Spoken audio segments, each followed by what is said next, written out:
Breaking news చూస్తున్నాం. ఛత్తీస్గఢ్ అంజుబాబాద్ లో జరిగిన భారీ ఎన్కౌంటర్ పై మావోయిస్టు పార్టీ స్పందించింది. ఇక పోరాటంలో 14 మంది మావోలు మృతి చెందారని, కాల్పుల్లో గాయపడ్డ మిగతా 17 మందిని భద్రతా బలగాలు పట్టుకుని కాల్చి చంపాయని మావోయిస్టు పార్టీ ఆరోపించింది. అయితే ఈ మేరకు మావోయిస్టు పార్టీ పత్రికా ప్రకటన విడుదల చేసింది. ఎన్కౌంటర్ జరిగిన 9 రోజుల తర్వాత మావోయిస్టు పార్టీ ప్రకటన చేసింది.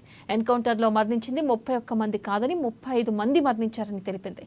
ఈ మేరకు 35 మంది పేర్లను కూడా ప్రకటించారు. బస్తర్ మాజీ డివిజనల్ కమిటీ మృతి చెందిన మావోయిస్టులకు నివాళులర్పించింది. ఇక విప్లవకారులు ప్రజానీకం తమ నెరవేరని కలలను సాకారం చేసుకునేందుకు దృఢ సంకల్పంతో పనిచేయాలని తూర్పు బస్తర్ డివిజనల్ కమిటీ విజ్ఞప్తి చేసింది.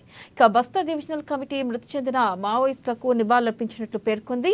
ఇక విప్లవకారులు ప్రజానీకం తమ నెరవేరని కలలను సాకారం చేసుకునేందుకు దృఢ సంకల్పంతో పనిచేయాలని తూర్పు బస్తర్ డివిజనల్ కమిటీ విజ్ఞప్తి చేసింది. ఇక అమరవీరులందరినీ స్మరించుకుంటూ ప్రతి గ్రామంలో సంస్మరణ సభలు నిర్వహించాలని పత్రికా ప్రకటనలో పేర్కొంది.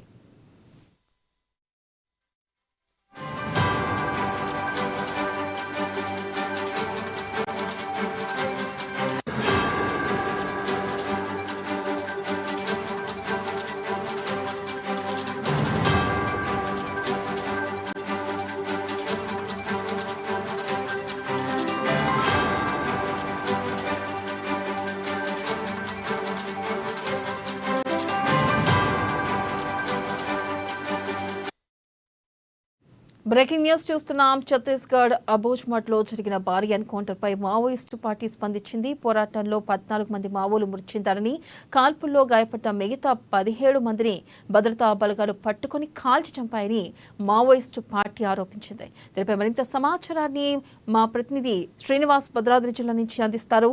శ్రీనివాస్, చెప్పండి. ప్రధానంగా చూసుకున్నట్టయితే ఏదైతే మావోయిస్టు పార్టీ 9 రోజుల తర్వాత లేఖ ద్వారా స్పందించడం జరిగింది. ఎన్కౌంటర్ లో చనిపోయింది 31 మంది కాదు, 35 మంది అంటూ కూడా చెప్పడం జరిగింది.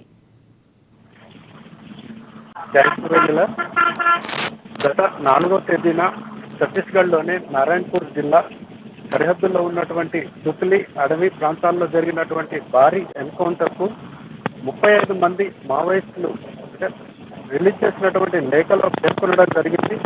35 మంది నక్సలైట్లు తమ సహచరులు యొక్క ఎన్కౌంటర్ లో చనిపోయారని కూడా వారు చెప్పడం జరిగింది. ఆ రోజు ఉదయం 6:30 గంటల నుంచి దాదాపు రాత్రి 9 గంటల వరకు జరిగినటువంటి ఈ ఎన్కౌంటర్ లో ప్రస్తుత చనిపోయినటువంటి 20 మంది నక్సలైట్లు, అలాగే 15 మంది గాయపడ్డారని చెప్పేసి కూడా ఈ యొక్క మావోయిస్టులు ఈ లేఖలో పేర్కొనడం జరిగింది. ఈ యొక్క గాయపడినటువంటి మావోయిస్టులను ఈ యొక్క పోలీసు బలగాలు ఏవైతే ఉన్నాయో ఎన్కౌంటర్ చేసినటువంటి ప్రాంతంలో వారిని సేకరించి వారిని హత్య చేశారని కూడా ఈ యొక్క లేఖలో మావోయిస్టులు తెలియజేయడం జరిగింది. ఈ యొక్క ఎన్కౌంటర్ కి సంబంధించి ఈ యొక్క తమ సహచరులను కోల్పోయినంత మాత్రాన ఉద్యమం ఆగదని కూడా వారు ఈ యొక్క లేఖలో పేర్కొనడం జరిగింది. ఉద్యమంలో చనిపోయినటువంటి వారి ఆశయాలను కొనసాగిస్తాము, ఎప్పటికీ కూడా ఇది ఉంటుందని చెప్పడం జరిగింది. ఈ యొక్క కేంద్ర హోంమంత్రి ఎవరైతే ఉన్నారో అమిత్ షా గత కొద్ది రోజుల క్రితం 2026 నాటికి మావోయిస్టులను పూర్తిగా తుడిచిపెడతామని ఈ యొక్క ప్రకటన చేసిన తర్వాత ఈ యొక్క జరిగినటువంటి ఎన్కౌంటర్ చూస్తే ఏదైతే 35 మంది మావోయిస్టులను ఈ యొక్క మావోయిస్టులు కోల్పోవడం జరిగినటువంటి నేపథ్యాన్ని చూసినట్లయితే పూర్తిగా కూడా 2026 నాటికి మావోయిస్టులను తుడిచిపెట్టేటువంటి ప్రయత్నం కూడా అందులో సందేహం లేదని తెలియజేస్తుంది.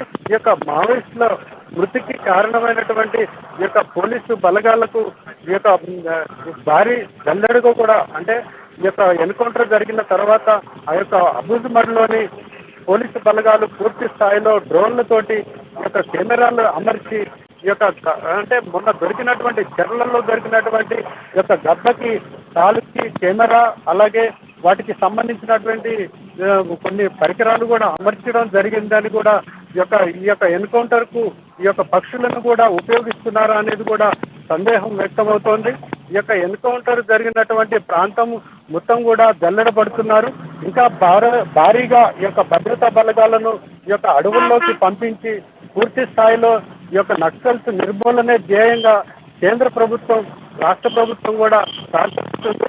అలాగే ఈ యొక్క మొన్న జరిగినటువంటి ఢిల్లీలో పలు రాష్ట్రాల హోంమంత్రులు కావచ్చు, అలాగే మన రాష్ట్రం నుంచి హోంమంత్రి పదవిని తన దగ్గర ఉంచుకున్నటువంటి రేవంత్ రెడ్డి ముఖ్యమంత్రి కూడా ఈ యొక్క హోమ్ మినిస్టర్ కేంద్ర మంత్రివర్గ సహచరులతో కూడా ఈ యొక్క మాట్లాడినటువంటి నేపథ్యం కూడా ప్రాధాన్యత సంతరించుకుంది Vennela. Right, thank you Srinivas.